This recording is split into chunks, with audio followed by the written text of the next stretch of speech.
स्वागत है मेरे नए वीडियो में। फार्मास्यूटिकल्स केमिस्ट्री का ये सेकंड चैप्टर है। जैसा कि मैं आपको पहले चैप्टर में इम्पोर्टेंस क्वेश्चन इंट्रोडक्शन वाला पार्ट था उसमें कराया था। फर्स्ट चैप्टर इंट्रोडक्शन से रिलेटेड था और ये आपका सेकंड चैप्टर है जिसमें आपका वॉल्यूमेट्रिक एंड ग्रेविमेट्रिक एनालिसिस के बारे में दिया गया है। ठीक है, तो इस चैप्टर से जितना भी बताया जाएगा उससे बाहर कुछ भी नहीं आने वाला है एग्जाम में, चाहे वो किसी भी बोर्ड का हो, यूपी बोर्ड हो, मध्य प्रदेश बोर्ड हो या हरियाणा बोर्ड हो या कोई भी बोर्ड हो। आपको इस चैप्टर से जो भी वॉल्यूमेट्रिक एंड ग्रामेटिकल आपका एनालिसिस का जो चैप्टर होगा उससे आपको इससे बाहर क्वेश्चन नहीं पूछे जाएंगे। ठीक है, तो हम इस चैप्टर को आपको एक्सप्लेन करते हैं, क्वेश्चंस के साथ एक्सप्लेन करते हैं। सो स्टार्ट करते हैं वेरी फास्ट।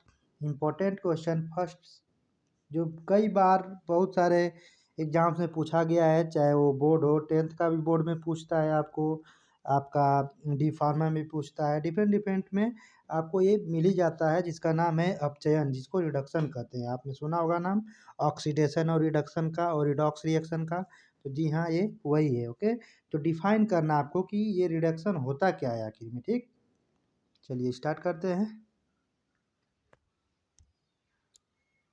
तो रिडक्शन के बारे में अगर आप जानते होंगे तो ये एक ऐसी रासायनिक प्रक्रिया है जिसमें किसी परमाणु, आयन या अणु द्वारा इलेक्ट्रॉन ग्रहण किए जाते हैं। सबसे फर्स्ट बात क्या लेगा, ये इलेक्ट्रॉन को एक्सेप्ट करेगा। किसको? इलेक्ट्रॉन को एक्सेप्ट करेगा। ई पर माइनस दिखाते हैं इलेक्ट्रॉन का सिंबल। तो ये इलेक्ट्रॉन को क्या करता है? ग्रहण करता है, यानी एक्सेप्ट करता है, जिससे उसकी ऑक्सीकरण संख्या में कमी होती है, या दूसरे शब्दों में ऑक्सीजन का ह्रास, यानी इसमें से O2 ऑक्सीजन को क्या करेगा? गिव करेगा, रिलीज करेगा ना। ऑक्सीजन को क्या करेगा? रिलीज करेगा। और या हाइड्रोजन का योग, यानी हाइड्रोजन यानी H2 को एक्सेप्ट करेगा। यानी जिस भी रिएक्शन में, जिस भी चीज़ में आपको ऑक्सीजन ऐड हो रहा हो, ऑक्सीजन मिल जा रहा हो, उसमें उस चीज़ का क्या हुआ है, उस एलिमेंट का आपको रिडक्शन हुआ है, यानी अपचयन हुआ है। ठीक है, अगर उसके उल्टा ऑक्सीजन निकल जा रहा हो, बाहर निकल जा रहा हो, उसको भी हम लोग क्या कहेंगे? उसको भी हम लोग रिडक्शन ही कहेंगे। उसमें से ऑक्सीजन बाहर निकल गया। थर्ड नंबर पे आपका आता है इलेक्ट्रॉन के बारे में, यानी इलेक्ट्रॉन एक्सेप्ट करेगा, इलेक्ट्रॉन ग्रहण करेगा। तो इलेक्ट्रॉन एक्सेप्ट करेगा तो उस पर भी आपको रिडक्शन ही होगा, यानी अपचयन होगा। ओके, तो ये रही डिफिनेशन, बहुत ही सुंदर। और इसका एग्जाम्पल्स भी देख लेते हैं। यहाँ पे एग्जाम्पल्स भी दिए गए हैं जिसमें से आपको जिंक ऑक्साइड का ZNO, zinc oxide, and CO, carbon monoxide का लिया गया है। जब जिंक ऑक्साइड को कार्बन मोनोऑक्साइड से रिएक्शन करा रहे हैं तो जिंक और कार्बन डाइऑक्साइड बन रहा है। ठीक है, तो यहाँ पे जो जिंक बन रहा है, क्या बन रहा है देख सकते हैं। जिंक जो बन रहा है यहाँ से, ठीक है, इसमें ब्रैकेट में समझाया भी गया है कि जिंक ऑक्साइड में से क्या निकल गया? ऑक्सीजन निकल गया। ठीक, यहाँ से क्या निकला है? जिंक ऑक्साइड में से ऑक्सीजन बाहर निकल गया। तो इस केस में हमारा जिंक का क्या हुआ? अपचयन हुआ है। जिंक का क्या हुआ है? अपचयन हुआ है। ठीक है, तो अगर ऑक्सीडेशन की बात करेंगे तो कार्बन मोनोऑक्साइड पहले से ही है, इसमें ऑक्सीजन ऐड हुआ है, तो इसका आपका बोल सकते हैं कि ऑक्सीडेशन हुआ है। लेकिन ऑक्सीडेशन आपसे नहीं पूछ रहा है, एग्जाम्पल किसका बताना है? रिडक्शन का। तो जिंक का क्या हुआ है? अपचयन हुआ है, क्योंकि जिंक में आपका जिंक ऑक्साइड से ऑक्सीजन निकल गया है। ठीक, तो ऑक्सीजन निकल जाएगा तो रिडक्शन यानी अपचयन हो गया। उसके उल्टा हाइड्रोजन ऐड हो जाएगा। तो जिसका सेकेंड एग्जाम्पल दिया है यहाँ पे आप देख सकते हैं। सेकेंड एग्जाम्पल में क्लोरीन के साथ Cl2, इसको ऐसे लिखते हैं Cl और यहाँ पे 2, ठीक है, छोटा सा। तो Cl2 और H2 का रिएक्शन कराया है। H2Cl2 का रिएक्शन कराने के बाद आपको 2HCl फॉर्मेशन हुआ, यानी हाइड्रोक्लोरिक एसिड बना है। जहाँ आप देख सकते हैं कि इस क्लोरीन के साथ क्या ऐड हो गया, यानी हाइड्रोजन ऐड हो गया है ना, योग हुआ है। क्लोरीन के साथ क्या हुआ है? हाइड्रोजन का योग है। तो हाइड्रोजन का योग क्या कहलाएगा? अपचयन कहलाएगा।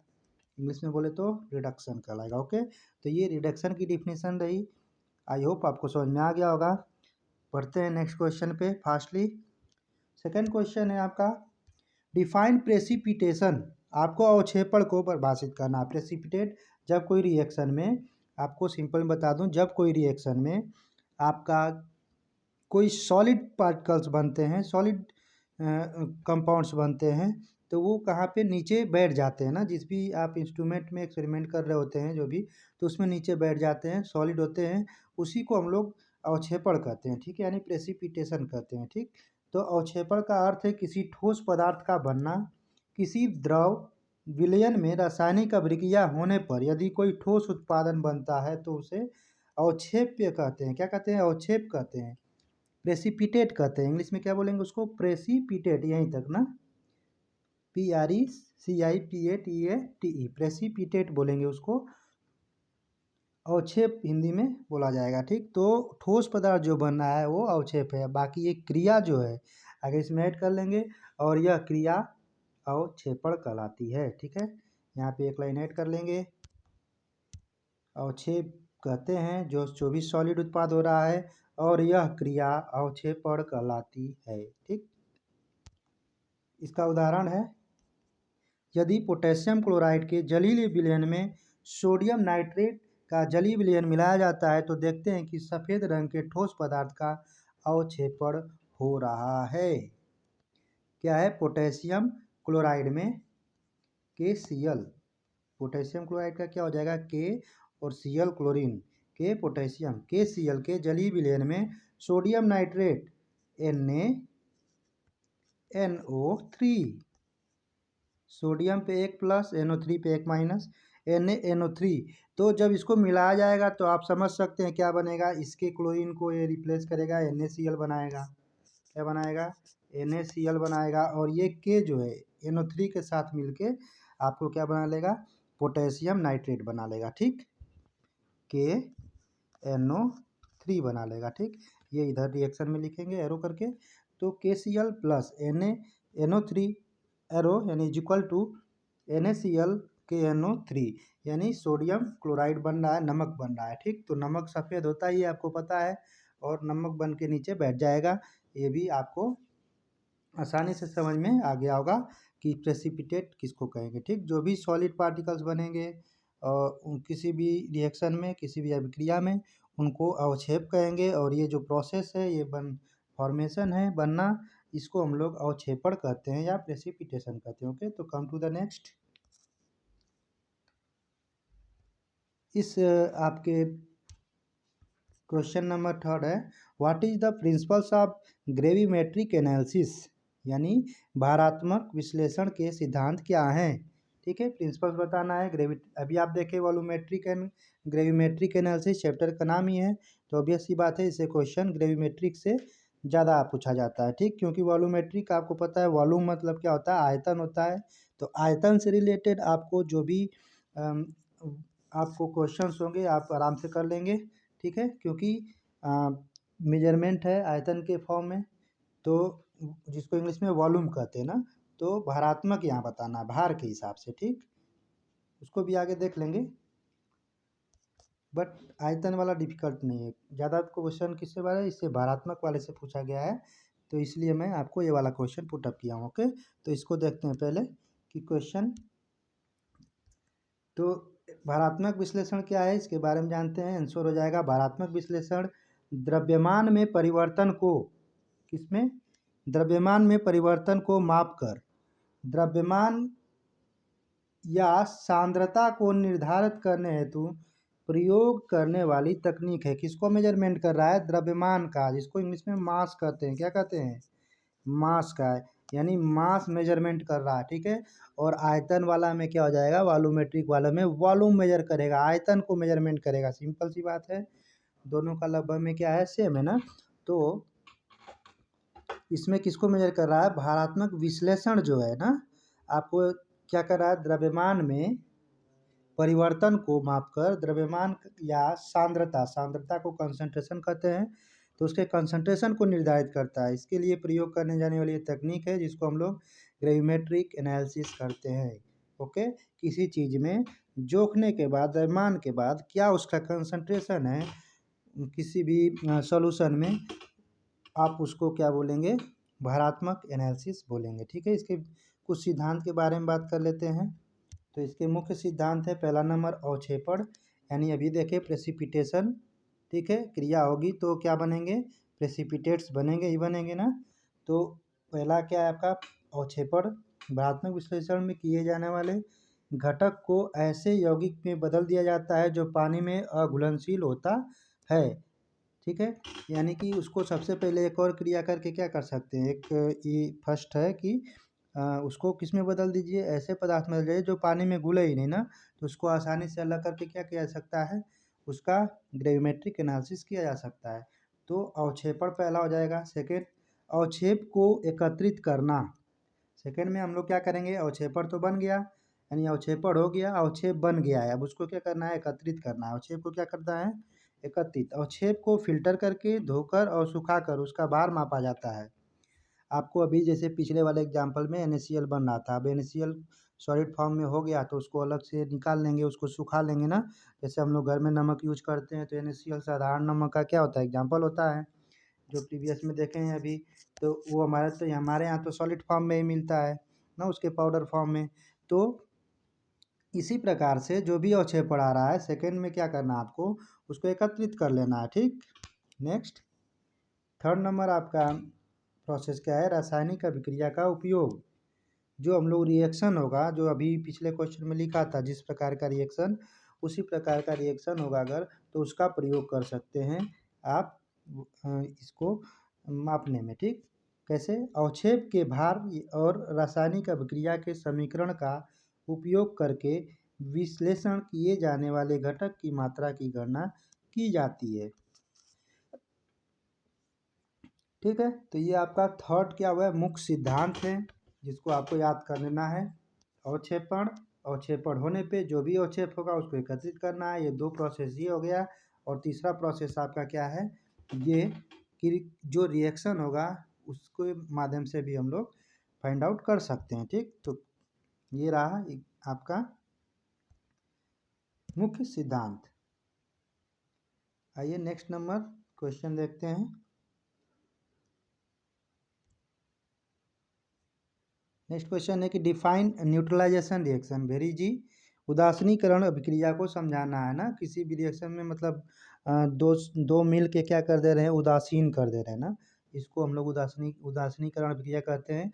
और केमिस्ट्री की भाषा में इसको देख लें तो रसायन विज्ञान में वह उदासीनीकरण अभिक्रिया है, वो यह, अब इस प्रकार की अभिक्रिया होती है ना, वह अभिक्रिया है जिसमें अम्ल और क्षार क्रिया करके, ठीक है, उदासीन अभिक्रिया वह अभिक्रिया है जिसमें अम्ल और क्षार क्रिया करके एक लवण और जल, यानी एसिड एसिड और बेस, एसिड और बेस अगर दोनों आपस में रिएक्शन करते हैं तो क्या बनाते हैं, लवण। लवण किसको बोलेंगे, साल्ट इंग्लिश में बोलते हैं, SALT, साल्ट। और क्या फॉर्मेशन करते हैं, वाटर का, किसका, H2O, यानी वाटर। वाटर का सूत्र क्या होता है, H2O। तो एसिड और, जब भी एसिड और बेस आपस में रिएक्शन करेंगे तो साल्ट और वाटर के फॉर्मेशन करेंगे। ठीक है, तो इस एसिड बेस के रिएक्शन करके साल्ट और वाटर का फॉर्मेशन को, इस अभिक्रिया को हम लोग उदासीनीकरण अभिक्रिया कहते हैं। ठीक है, जिसका एग्जाम्पल के लिए आप यहाँ देख सकते हैं, एग्जाम्पल गिवन है कि एक HCl, एक एसिड लिया है जो कि HCl होता है ना, एसिड है HCl, कोई भी ले सकते हैं, H2SO4 HNO3 कोई भी ले सकते हैं यहाँ पे, कोई भी एसिड। सेकेंड है आपका NaOH, दोनों स्ट्रॉन्ग को लिया गया ना, स्ट्रॉन्ग एसिड होता है HCl, NaOH sodium hydroxide strong base होता है, यानी क्षार होता है। ठीक, अम्ल हो गया और क्षार हो गया, दोनों हो गया। दोनों को जब हम लोग रिएक्शन कराए तो H किसके साथ, बहुत आसान होता है ना, H देखिए OH के साथ मिल जाएगा, और Cl किसके साथ हो जाएगा, Na के साथ। ठीक है, इसका पहला इधर वाले के साथ प्लस माइनस आपस में क्या हो जाते हैं, इंटरचेंज हो जाते हैं। ठीक है, जिसको डबल डिस्प्लेसमेंट रिएक्शन भी कहते हैं। ठीक, तो यहाँ से हाइड्रोजन OH के साथ मिल जाएगा, और Na जो सोडियम है Cl के साथ है, NaCl और H2O बनेगा। ठीक, क्योंकि H और H मिलके 2H हो गया, वो H2O। NaCl हमारा क्या होगा, यहाँ पे एक लवण है जिसको साल्ट बोलते हैं इंग्लिश में, और ये कॉमन साल्ट भी है NaCl। ठीक, इसके अलावा और कोई भी बन सकता है एग्जाम्पल्स में। ठीक, तो ये हमारा NaCl के लिए था। इसके अलावा KOH भी ले सकते हैं, KCl बनेगा, Cl प्लस KOH अगर कर देंगे तो यहाँ KCl बनेगा, पोटेशियम क्लोराइड बन जाएगा। पोटेशियम क्लोराइड भी क्या है, सॉल्ट है, यानी लवण है। ठीक, तो अम्ल और क्षार का रिएक्शन करने पे लवण और जल फॉर्मेशन होता है, इसी को हम लोग उदासीनीकरण अभिक्रिया कहते हैं, इंग्लिश में न्यूट्रलाइजेशन रिएक्शन कहते हैं। ठीक है, when acid and base react to each other form the salt and water is called neutralization reaction. This is the example and this is the definition of neutralization reaction. Okay, second है आपका next एक और important question जो इस chapter से पूछे जा सकते हैं, जैसा कि आपको बताए थे अभी ऊपर में कि हम लोग ये भी देख लेंगे कि वॉल्यूमेट्रिक एनालिसिस क्या होता है, क्योंकि चैप्टर का नाम ही है वॉल्यूमेट्रिक एंड ग्रेविमेट्रिक एनालिसिस। ठीक है, तो हम लोग वो देख लिए ऊपर वाला बलात्मक विश्लेषण क्या था। अब हम लोग आयतनात्मक विश्लेषण के बारे में देख लेते हैं, जिसमें बताया गया है कि आयतनात्मक विश्लेषण यानी वॉल्यूमेट्रिक एनालिसिस, जिसे अनुमापन यानी टाइट्रेशन भी कहा जाता है। देखिए बहुत इंपॉर्टेंट है, आगे अभी हम देखेंगे टाइट्रेशन के बारे में। टाइट्रेशन ना, तो अनुमापन हिंदी में क्या बोलते हैं इसको, अनुमापन। ठीक है, टाइट्रेशन को, तो इसको हम लोग टाइट्रेशन भी कहते हैं ना। टाइट्रेशन का आता है एक रासायनिक विश्लेषण विधि है जो अज्ञात सांद्रता वाले विलयन की सांद्रता ज्ञात करने के लिए ज्ञात सांद्रता वाले विलयन के साथ उसकी प्रतिक्रिया की मात्रा को मापने पर आधारित है। मीन्स अननोन, जो जानकारी में नहीं है ना, उसका निकालना है किसका प्रयोग करके, जो जानकारी में है। सांद्रता मतलब होता है कंसंट्रेशन, किसी चीज़ की किसमें क्या कंसंट्रेशन है। फॉर एग्जांपल अगर मान लीजिए 100 ml आपके पास जूस है ना, जूस है कोई भी, जिसको आप लोग रस भी बोल सकते हैं, रस जूस कुछ भी। मान लीजिए शुगर यानी चीनी और पानी का रस बना है, ठीक, जूस बना है। तो मान लीजिए कि उसमें आपने डाला है 20 ग्राम 20 ग्राम आपने लिया है चीनी को, और 80 ग्राम क्या लिए हैं, शुगर को लिए हैं। ठीक, तो दोनों मिला के कितने हो गए, 100 ग्राम हो गए, दोनों मिला देंगे तो ना। तो 100 ग्राम में चीनी का कितना है, 20 ग्राम, इसलिए हम लोग कहेंगे कि चीनी का जो कंसंट्रेशन है, चीनी की सांद्रता है, वो कितना है, 20 ग्राम है। यानी अगर 100 में निकालेंगे तो 20% है, तो 20% कंसंट्रेशन आ जाएगा। ठीक, इसी को कह रहा है कि अगर हम लोग वॉल्यूमेट्रिक वाले में क्या काम करेंगे कि जो अज्ञात सांद्रता वाले विलयन की सांद्रता ज्ञात करने के लिए ज्ञात सांद्रता वाले विलयन की साथ उसकी प्रतिक्रिया की मात्रा को मापने पर आधारित है। यानी अननोन जो है, नहीं पता है, उसका किसके आधार पर पता लगा लेंगे, जो चीज़ हमको पता है। ठीक है, इसके हिसाब से हम लोग वॉल्यूमेट्रिक आपका एनालिसिस करते हैं ना। तो ये रहे आपके इस चैप्टर के वेरी शॉर्ट यानी छोटे छोटे क्वेश्चंस, जो कि एग्ज़ाम में आपसे पूछे जाएंगे, इसी में से पूछे जाएंगे, इससे बाहर नहीं आएंगे। ओके, तो come to the short and short type question यानी लघु उत्तरीय प्रश्न के बारे में देखेंगे। ठीक,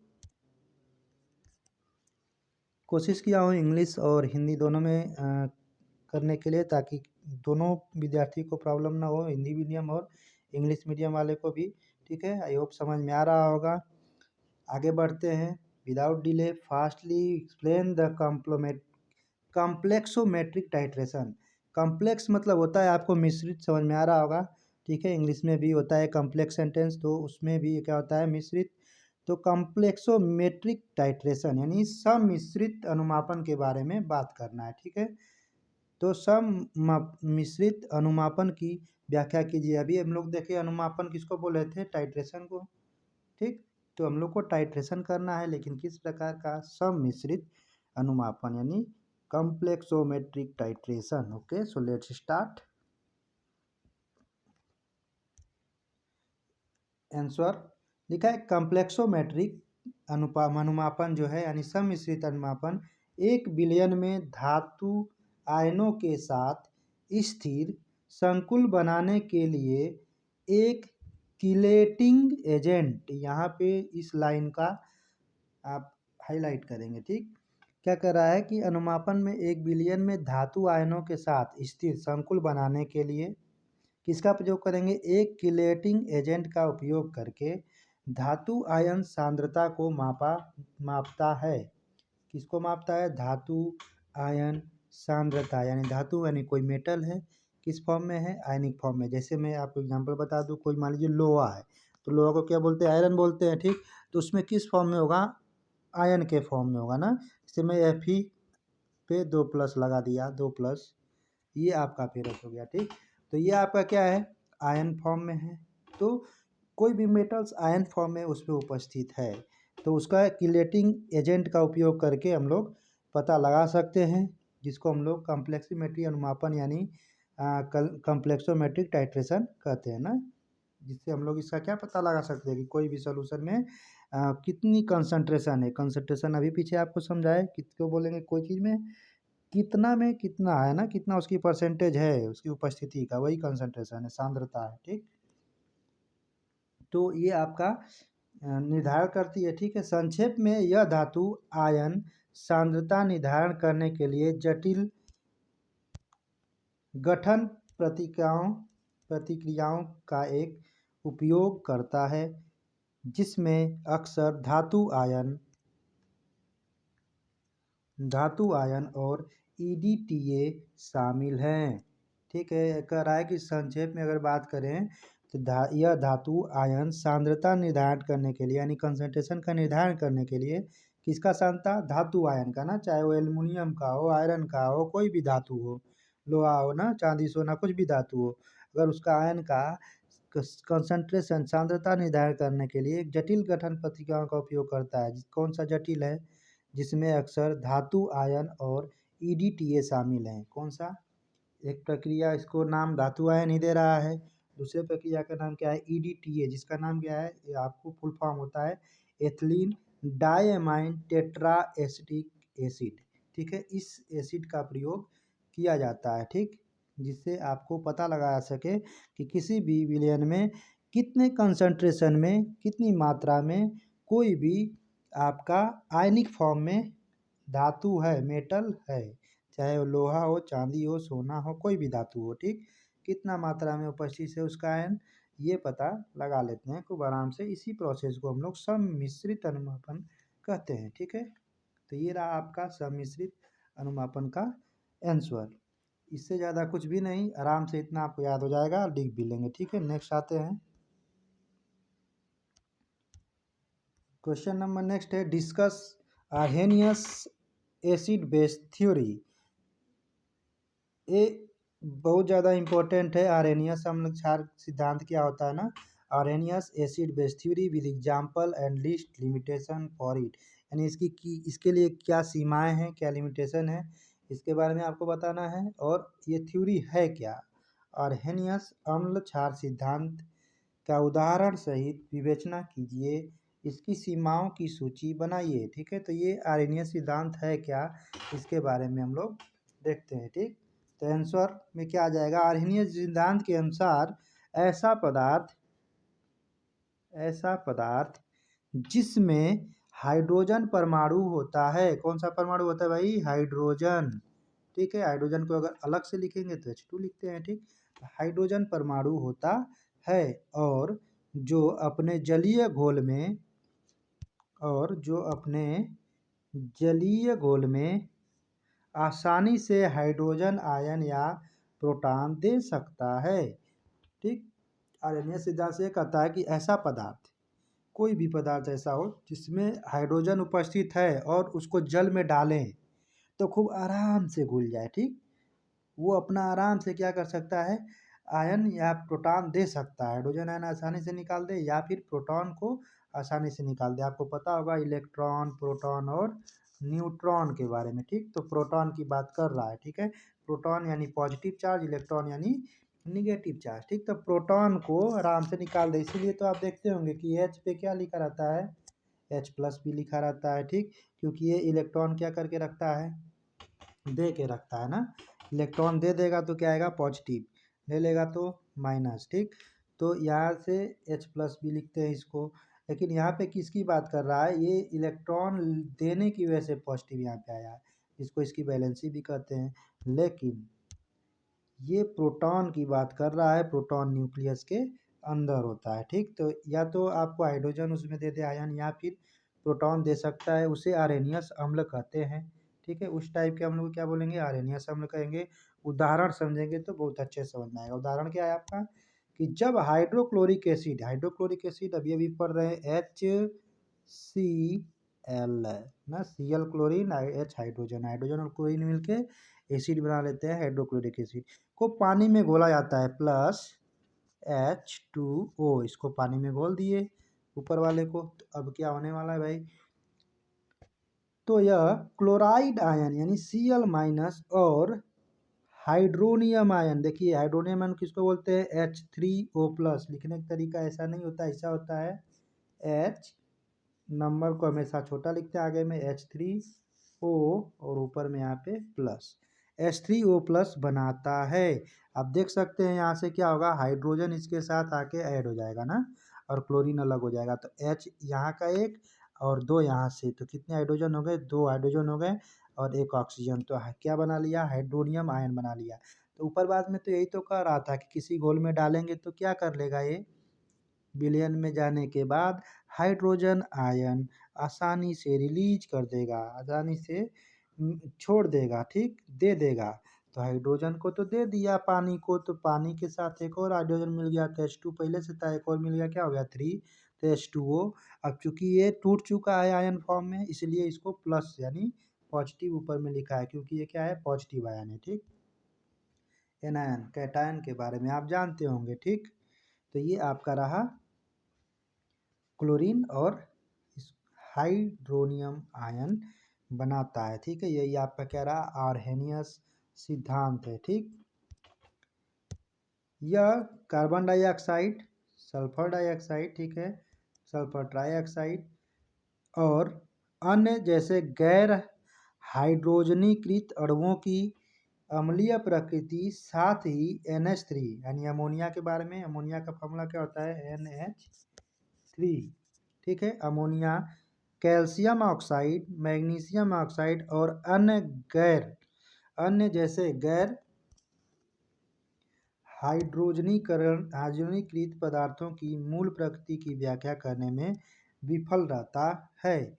जैसे इसके अंदर क्या है, हाइड्रोजन नहीं है, एक एग्जाम्पल में क्या है, NH3 में है, ठीक।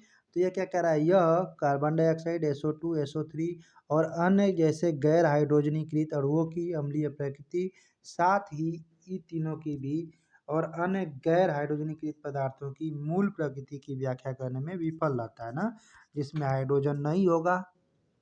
एक में बेचारे में अमोनिया में है भी, तो एक्सेप्शन मनाएगा, अपवाद मनाएगा, ठीक।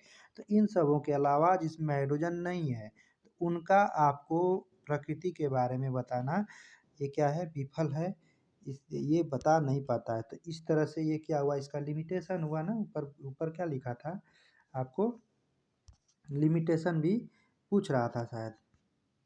इसकी सीमाओं की सूची बनाए ना, सीमाएं क्या है, सीमाएं यही है भाई, देख लीजिए यहाँ से ना, सिद्धांत की क्या सीमा है, ये रही, यस CO2 SO2 यहाँ पे लेके यहाँ तक, ठीक। ये रही इसकी सीमाएं, PDF बनाने में ये नेक्स्ट पेज पे चला गया है, सो डोंट वरी, यहाँ से यहाँ तक नोट कर लेंगे, ओके।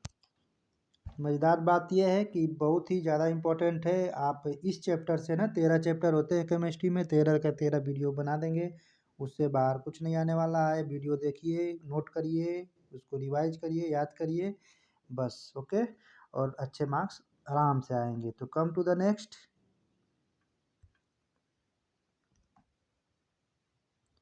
लॉन्ग आंसर टाइप एक देख लेते हैं ना ये भी। तो लॉन्ग आंसर टाइप में अगर बात करें तो यहाँ पे लिखा है डिफाइन टाइट्रेशन, टाइट्रेशन पीछे ही देखे हैं, किसको टाइट्रेशन कर रहे थे, फिर भी एक बार और देख लेंगे।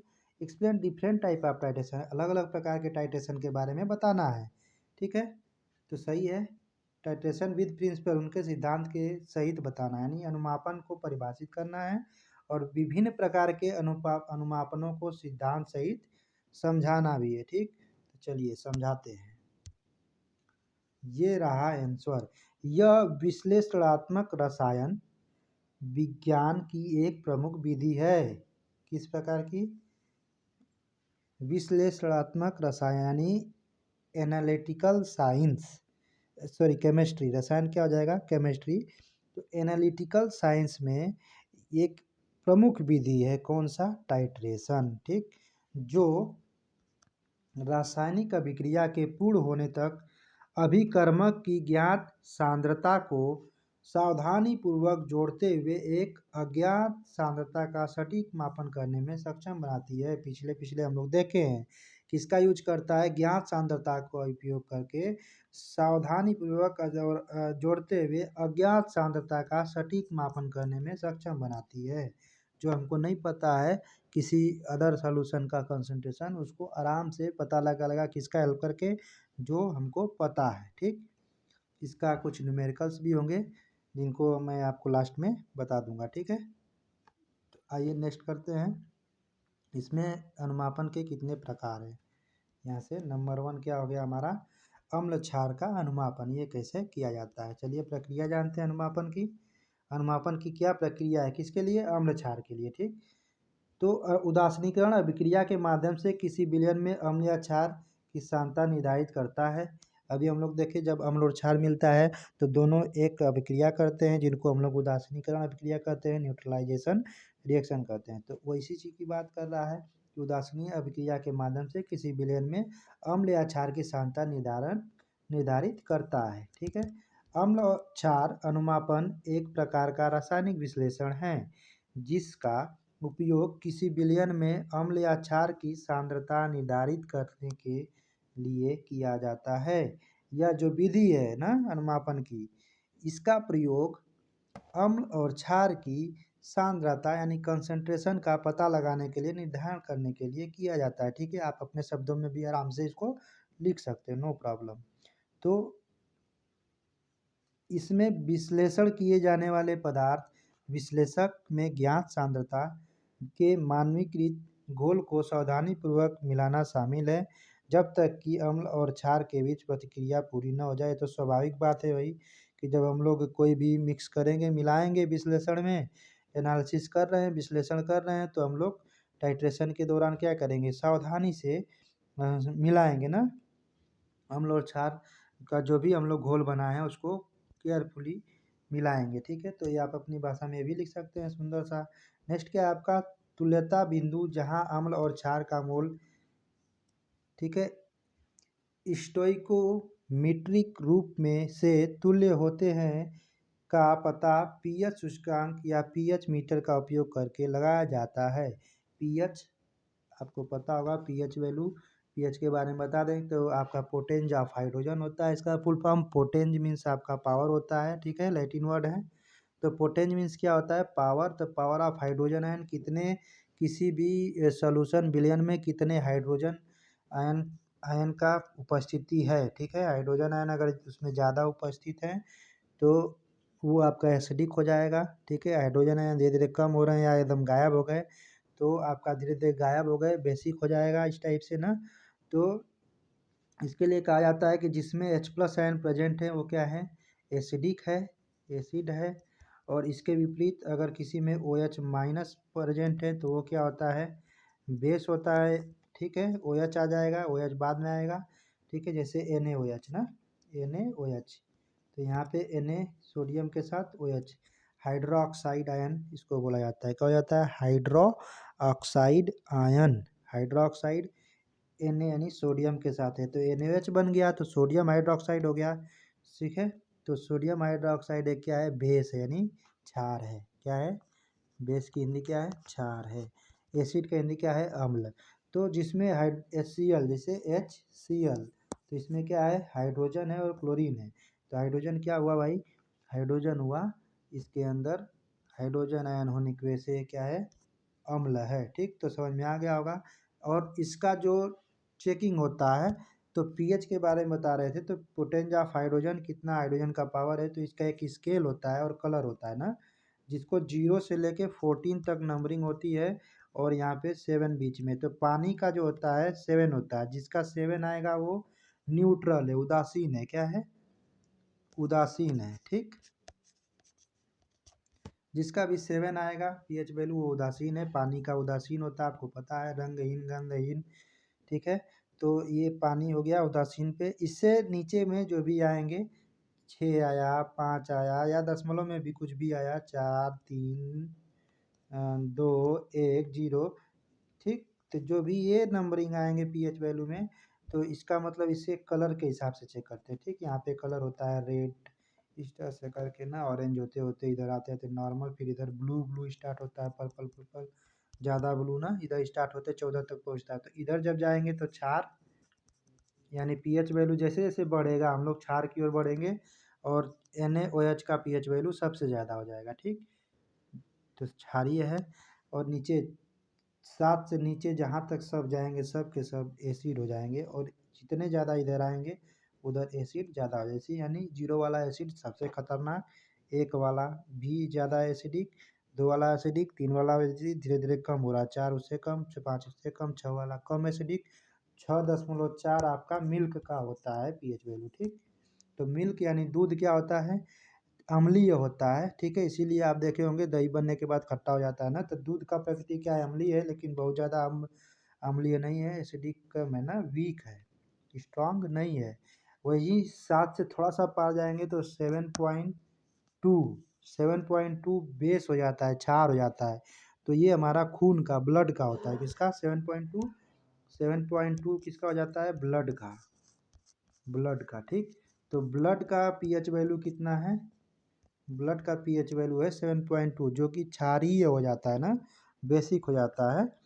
तो ये आपका पीएच वैल्यू 0 से 14 तक होता है, जो कि 0 से 7 तक आपका, 7 से पहले थोड़ा भी एसिडिक, 7 पे उदासीन, 7 से थोड़ा भी ऊपर जाते जाएंगे आपको 14 तक मिलेगा, जो कि बेसिक यानी क्षारीय हो जाएगा। ठीक, तो ये पीएच वैल्यू, पीएच सूचकांक का पता लगा के हम लोग जान पाते हैं ना। तो ये आपका रहा किसका विश्लेषण, अम्ल और क्षार का। नेक्स्ट है रिडॉक्स अनुपात। नेक्स्ट क्या है, रिडॉक्स अनुमापन। रिडॉक्स किसको बोलते हैं, जिस रिएक्शन में ऑक्सीडेशन, क्या चीज, ऑक्सीडेशन, ठीक है, और रिडक्शन, अभी पढ़े थे रिडक्शन को अपचयन बोल रहे थे, रिडक्शन। ठीक है, पहला क्वेश्चन यही था।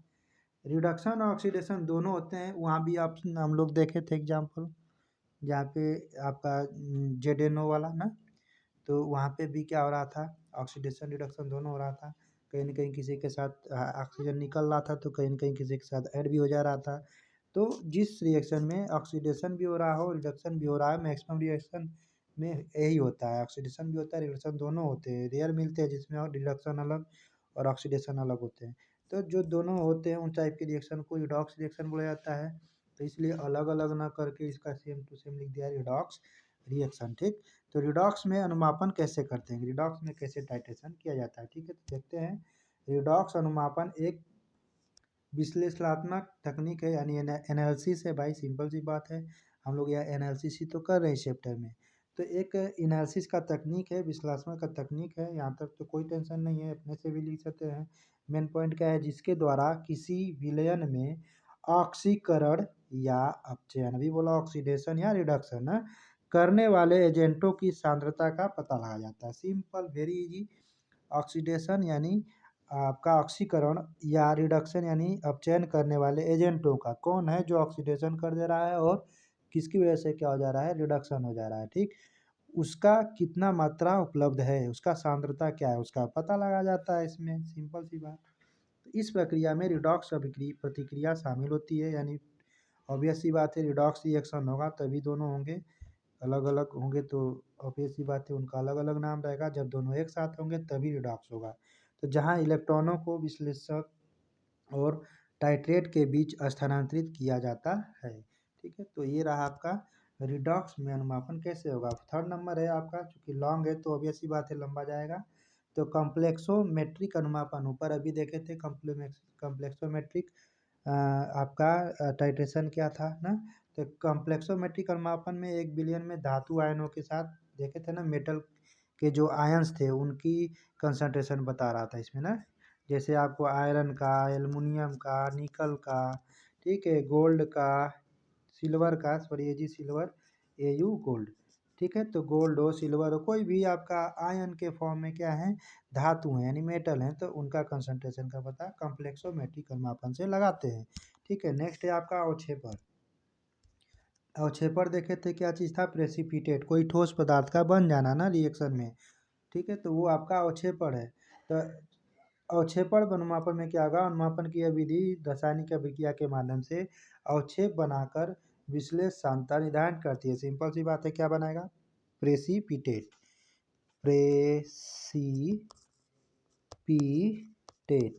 प्रेसिपिटेट को अवक्षेप कहेंगे ना, तो अवक्षेप बना के क्या कर रहा है? उसकी कंसंट्रेशन में चेकिंग कर रहा है। ठीक, तो यही तो आपका है अवक्षेपण अनुमापन। नेक्स्ट है 5 नंबर, कंडक्टोमेट्रिक अनुमापन। ठीक है, कंडक्टोमेट्रिक अनुमापन एक विधि है जिसका उपयोग विद्युत चालकता, कंडक्शन आपको पता होगा कि कंडक्टर और नॉन कंडक्टर क्या होते हैं, ऐसे चीज़ जिनमें विद्युत धारा बहती है यानी करंट बिजली जाती है उसको कंडक्टर कहते हैं।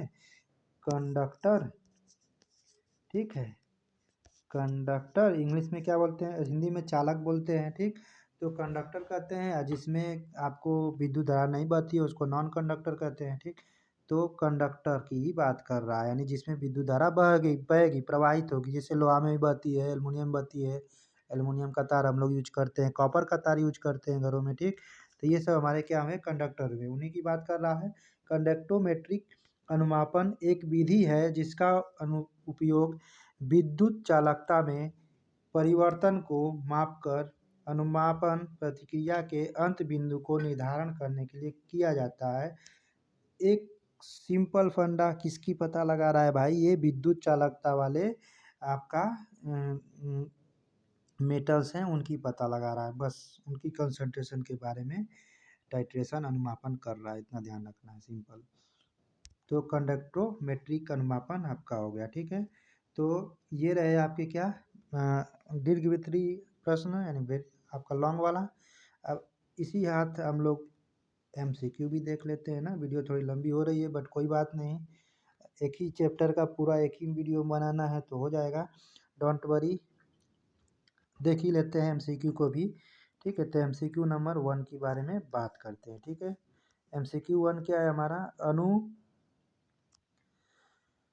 अनुमापन के दौरान, ठीक, अनुमापन के दौरान जिस चरण पर अभिक्रिया अभी अभी पूरी हुई है, जिस चरण पर अभिक्रिया उसे क्या कहते हैं? बताइए, अभी अभी पूरी हुई है। ठीक है, तो आपको पता है जब पूरा हो ही गया है तो क्या होगा? कंप्लीट हो गया है, जिसको हम लोग अंतिम बिंदु कहेंगे। ठीक है, तो फर्स्ट का आंसर नंबर सी हो जाएगा। रिडॉक्स अनुमापन अभी देखे थे, रिडॉक्स में KMnO4 का KMnO4 का प्रबल डैश और डैश के रूप में प्रयोग किया जाता है, यानी किसके रूप में प्रयोग किया जाता है? KMnO4 को, यहाँ का नहीं को रहेगा, KMnO4 को किस प्रकार से इसमें प्रयोग किया जाता है? ठीक है, रिडॉक्स अनुमापन में अगर KMnO4 को यूज करना है, किसको? KMnO4 का यूज करना है, तो इसका हम लोग किस प्रकार से प्रयोग करते हैं ना, वो भी प्रबल है, स्ट्रांग है। तो इसका आपका आंसर है ऑक्सीकरण का काम करता है। क्या काम करता है? एक ऑक्सीकरण का ये कारक होता है। और ना रिडॉक्स अनुमापन में KMnO4, ठीक है, इसको हम लोग पोटेशियम परमैंगनेट बोलते हैं। क्या बोलते हैं? लिख लीजिएगा, KMnO4 को पोटेशियम परमैंगनेट बोलते हैं। ठीक है, पर्पल कलर का यानी बैगनी कलर का ये होता है। ठीक है, कौन सा कलर का होता है? पर्पल, बैगनी कलर का होता है, जिसको टाइट्रेशन में यूज करते हैं। ठीक है, तो रिडॉक्स अनुमापन में KMnO4 को प्रबल ऑक्सीकरण के रूप में यूज करते हैं और स्वसूचक के रूप में प्रयोग किया जाता है, यानी खुद यह सूचना दे देता है कि टाइट्रेशन हो गया है और क्या आपका रिजल्ट रहा है। ठीक है, इसका कलर वगैरह देख के हम लोग पता लगा लेते हैं, तो ये आपका पहला ऑप्शन सही होगा। ठीक है, नेक्स्ट नंबर, थर्ड नंबर आपका है, निम्न में से किसका प्रयोग रिडॉक्स अनुमापन में नहीं किया जाता है? इनमें से कौन है जिसका प्रयोग नहीं करेंगे ना? तो डाइफेनिलएमीन, KMnO4 तो अभी कर ही रहे थे, एक 1 and 10 फेनेथोलाइन और फेनोप्थेलीन। चलिए, फेनोप्थेलीन इसमें ये नहीं होगा ना। फेनोप्थेलीन के बारे में आपको बता दें तो फेनोप्थेलीन आपका एक क्या होता है? फेनोप्थेलीन आपका एक प्रकार का मटेरियल है जिसका ऊर्ध्वपातन होता है ना। तो ये आपका इसमें रिडॉक्स अनुमापन में इसका प्रयोग नहीं किया जाता है, बाकी इन तीनों का किया जाता है। तो नोट कर लेंगे, इसका भी आंसर क्या हो जाएगा? First is the right answer, यानी ये प्रयोग में नहीं होता है फेनोक्सिलिन। आगे, फेनोक्सिलिन का प्रयोग फिर कहाँ होता है? कपड़े की गोली वगैरह बनाते हैं वहाँ पे स्मेल के लिए ना, कीड़ा वगैरह के लिए प्रयोग किया जाता है। और जैसा कि आपको बताया, इसको रख देने से अपने आप क्या होता है, उड़ जाता है धीरे धीरे करके। तो ये आपका प्रयोग टाइटेशन में इसका नहीं करते हैं। तो 4th नंबर है अवक्षेप, यानी जो भी आपका बन रहा है प्रेसिपिटेट, उसके बारे में बात कर रहा है। सॉलिड पार्टिकल जो रिएक्शन में बच जाता है नीचे, उसको अवक्षेप कहते हैं। तो अनुक्षेप का अनुमापन में अंतिम बिंदु निर्धारण करने के लिए निम्नलिखित में से किस विधि का उपयोग नहीं किया जाता है? फिर से वही बात कि इसमें भी किसका उपयोग नहीं किया जाता। लिखा है पोटेशियम परमैंगनेट को मिलाना, रंगीन परमैंगनेट का निर्माण होना, या घुलनशील रंगीन यौगिक का निर्माण होना, अवशोषक सूचक का उपयोग। अवशोषण सूचक का उपयोग ये भी होता है। घुलनशील रंगीन यौगिक का निर्माण हो जाता है, ठीक है। रंगीन परमैंगनेट का निर्माण हो जाता है, लेकिन पोटेशियम परमैंगनेट को उसमें नहीं मिलाया जाता है, ठीक है। किसी भी अवक्षेप अनुमापन में पोटेशियम परमैंगनेट को नहीं मिलाया जाता है। तो इसका भी आंसर क्या हो जाएगा? फर्स्ट वाला ही हो जाएगा, ठीक है। ये काम नहीं करते हैं, ठीक है। ये टाइट्रेशन में हो रहा है, लेकिन अवक्षेप वाले में नहीं करना है, ठीक। 5 नंबर क्या है आपका कि 0.1 जो आपकी नॉर्मेलिटी है एन ना, आपका NaOH है विलयन के साथ 2.25 म्यू को उदासीन करने के लिए 0.5 NaCl की कितनी मात्रा की आवश्यकता होगी, ठीक है। तो इसके लिए आपको सिंपल सा आप यूनिट मेथड से भी लगा सकते हैं, यूनिटरी मेथड से आराम से, ठीक है। जैसा कि आपको लिखा है कि 1.1 में ना, 0.1 बनाने में कितना बता रहा है? NaOH विलयन के 25 मिलियन को उदासीन करने के लिए 0.5 नॉर्मेलिटी का, N फॉर नॉर्मेलिटी यहाँ पे होता है, मोलैरिटी नॉर्मेलिटी ऐसा होता है, मोलैलिटी, ठीक है। तो ये मेजरमेंट का है आपका, तो उसको मेजर में कितनी मात्रा की आवश्यकता होगी, इसके बारे में आपको बताना है। तो इसका कैलकुलेशन आपका करेंगे तो कितना आएगा? 5 आएगा। क्या आएगा? 5 आएगा। इसको मैं नीचे में लास्ट में अभी बता दूंगा कैसे 5 आएगा, ठीक है। सबसे पहले ये कंप्लीट कर लेते हैं पहले, क्योंकि वो न्यूमेरिकल है। 6 नंबर है अवक्षेपण अनुमापन में सिल्वर नाइट्रेट और थायोसाइनेट आयन के बीच अनुमापन किसके द्वारा किया जाता है, ठीक है। तो इसके लिए आपका आंसर हो जाएगा आंसर नंबर बी, बोलहार्ड विधि। कौन सा विधि है? बोल बोल बोल ठीक है, हार्ड, बोलहार्ड विधि का, ये याद कर लेंगे, ठीक है। इंपॉर्टेंट लाइन है। तो ये बोलहार्ड विधि रहा। नेक्स्ट नंबर पे 7 नंबर, ठीक है। 7 नंबर लिखा है मोर विधि में अंतिम बिंदु का पता लगाना क्या बात होती है? इसमें क्या अंतिम बिंदु में क्या पता लगाते हैं, ठीक। तो अघुलनशील यौगिक के बारे में या घुलनशील यौगिक के बारे में, तो ये तो दोनों नहीं है, क्योंकि वो मोहर जो विधि है, मोर को मोहर MOHR मोहर विधि भी इसके इंग्लिश में कहते हैं। तो मोहर विधि या मोर विधि जो भी है, इसमें हम लोग घुलनशील यौगिक के बारे में बात नहीं, अवक्षेप के ही बारे में बात करते हैं। लेकिन रंगहीन अवक्षेप का बात होता है या रंग वाले अवक्षेप की बात होती है, तो हम लोग जो भी प्रेसिपिटेट बनता है, अवक्षेप बनता है, यानी जो भी सॉलिड पार्टिकल्स रिएक्शन में बनने के बाद नीचे बैठ जाते हैं, उनको अवक्षेप कहते हैं। और वो कैसे होते हैं? रंग वाले। तो उनकी कलर्स के बारे में बात करना इस विधि में बात किया गया कि किस कलर के अवक्षेप बनेंगे, ठीक है। तो ये मोर विधि में रंग है, तो option number D is the right. 8 number पे आपका है कि निम्नलिखित में से कौन अधिशोषण सूचक का उदाहरण है? तो अधिशोषण सूचक का उदाहरण आपका हो जाएगा इयोसिन, ठीक है। इसका आंसर क्या हो जाएगा? Eosin, option number D. Option number आपका क्वेश्चन नंबर 9 है सम्मिश्रित अनुमापन, अभी देखे थे, कॉम्प्लेक्सोमेट्रिक टाइट्रेशन इंग्लिश में बोल रहे थे, ठीक, के निर्धारण के लिए, किसके निर्धारण के लिए निम्न के लिए उपयोगी है? इसमें से किसके लिए कर रहे थे भाई कॉम्प्लेक्सोमेट्रिक? अभी आपको बहुत ही इम्पोर्टेंट आपको बताए थे ना, जिसको आपको धातु आयन के बारे में बता रहा था ना कॉम्प्लेक्सोमेट्रिक। तो ऑप्शन नंबर डी दिख रहा है हमको धातु आयन के बारे में, तो 9 का डी हो जाएगा ना।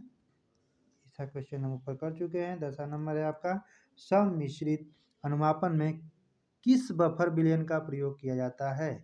बफर विलयन क्या हो जाएगा? 10। क्या हो जाएगा? 10।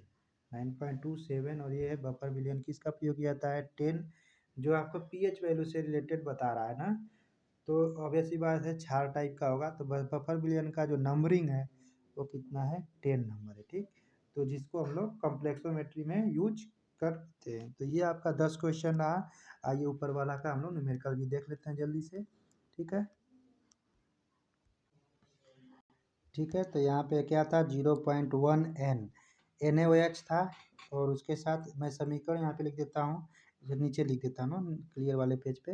NaOH विलयन को 25 ml उदासीन करने के लिए 0.5 n HCl की मात्रा की आवश्यकता है ना। तो इसको कितना ml चाहिए? इसको अगर इसको 25 ml है तो ये कितना हमको कितना ml चाहिए? ये सिंपल सी बात है, ये काम करना है ना। तो इसको न्यूमेरिकल कैसे किया जाता है? हो सकता है इसी टाइप का दूसरा क्वेश्चन पूछ ले, ये भी पूछ ले, बहुत ज़्यादा इंपॉर्टेंट है। इसके लिए हम लोग सॉल्यूशन कर ही लेते हैं ना, कर ही लेते हैं यहाँ पे जगह वाइट पेज पे आराम से। चलिए, तो ये रही बात। तो सबसे पहले आपको देखना है, क्या देखना है कि इसका रिएक्शन क्या था? NaOH को जब हम लोग मिलाएंगे किसके साथ? HCl के साथ, तो हमारा बनेगा NaCl प्लस H2O। अभी देखे थे कौन सा रिएक्शन था भाई? न्यूट्रलाइजेशन रिएक्शन, जिसमें HCl को पहले NaOH को बाद में बस लिखे थे, इतना ही अंतर था। उदासीनीकरण अभिक्रिया का एग्जाम्पल था, वेरी शॉर्ट में देखे थे, ठीक। इसमें आप एक चीज़ देख सकते हैं कि NaOH और HCl दोनों एक अनुपात में लिए गए हैं, ठीक। दोनों का रेशियो क्या है? 1 है। तो इसके लिए नॉर्मेलिटी का प्रयोग क्या हो जाएगा? n का यूज दिया है ना ऊपर में क्वेश्चन में, 0.1 n लिखा था। n मीन्स क्या होता है? नॉर्मेलिटी। क्या होता है? नॉर्मेलिटी। ध्यान से समझिएगा ये क्वेश्चन का आंसर। तो आपको नॉर्मेलिटी का प्रयोग करेंगे तो इसके लिए फार्मूला होता है N1V1 बराबर N2V2, ठीक है। तो इसके लिए अगर हम N1V1 और N2V2 के लिए जगह रखेंगे तो N1 की जगह पे क्या हो जाएगा? इसके लिए जो दिया था, और V1 यानी वॉल्यूम, तो वॉल्यूम कितना दिया है? इसके लिए 25 ml दिया था। N2 हमसे क्या है? दिया है 0.5। जो V2 है पूछ रहा है, तो रख देते हैं इसकी जगह पे वैल्यू 0.1, ठीक है, इंटू 25 आराम से बराबर N2 की वैल्यू दिया है 0.5 हमसे, इंटू V2 पूछ रहा है, नहीं पता है ना। तो 0.5 को इधर लेते आएंगे तो इधर V2 के साथ गुणा में, इधर आके भाग हो जाएगा ना, डिवीजन हो जाएगा, ठीक है। इतना समझ में आया होगा। तो 0.1 में 25 का मल्टीप्लाई करेंगे तो 2.5 हो जाएगा ना। 25 से कम 25, लेकिन एक अंक पे दशमलव लग जाएगा, और भाग में कौन आ गया भाई? 0.5 आ गया। बराबर में हमारे पास क्या बचा? V2 बचा। और 2.5 में 5 का भाग देंगे, 0.5 का भाग देंगे। सबसे पहले ऊपर नीचे 10 का अगर गुणा कर लेंगे तो 10 का ऊपर में गुणा करेंगे तो दशमलव हट जाएगा 25, नीचे बिगर कर लेंगे तो 5। तो दशमलव दोनों में एक एक अंक पे लगा हुआ है, तो भाग दे देंगे तो कितना आ जाएगा? 25/5 बराबर 5। तो कितना ml की जरूरत पड़ेगी भाई? 5 ml की। तो 5 ml इसका सही आंसर हो गया। तो इस टाइप का क्वेश्चन आप आराम से इस मेथड से कर सकते हैं ना। चेक कर लेंगे पहले कि दोनों का जो रेशियो है बराबर है कि नहीं है ना। तो अगर नहीं बराबर है तो यहाँ लगा लेंगे ना रेशियो। अगर मान लीजिए ये दो किसी दूसरे क्वेश्चन में, मान लीजिए एक रेशियो में, इक्वेशन में ये दो रेशियो में, ठीक है, तो यहाँ एक का अलग से गुणा, यानी दो का अलग कर लेंगे, लेकिन हिसाब से नहीं पूछा जाएगा, सेम क्वेश्चन सेम टाइप का पूछा जाएगा, इसका टेंशन नहीं लेना है, ठीक। चलिए, बहुत ज़्यादा NaCl का दे सकता है, तो वो कोई बात नहीं, सेम तरीके से लगेगा। तो ये रहा हमारा आंसर नंबर, देखिए 5 वाला ना, ये सही है, डी नंबर। तो अब समझ में आ गया होगा। फिर से जब भी अगर जो भी नहीं समझ में आया हो आराम से देख लीजिए, फिर से रिपीट करके देख लीजिए। फिर भी नहीं समझ में आया हो कमेंट बॉक्स में कमेंट कर लीजिए, मैं आपको समझा दूंगा, ठीक है। मिलते हैं नेक्स्ट वीडियो में चैप्टर नंबर 3 में, और आई होप समझ में आया होगा। इससे बाहर कुछ भी नहीं आने वाला है, सो प्लीज़ एक दो बार रिवाइज कर लीजिएगा। Thank you so much for watching.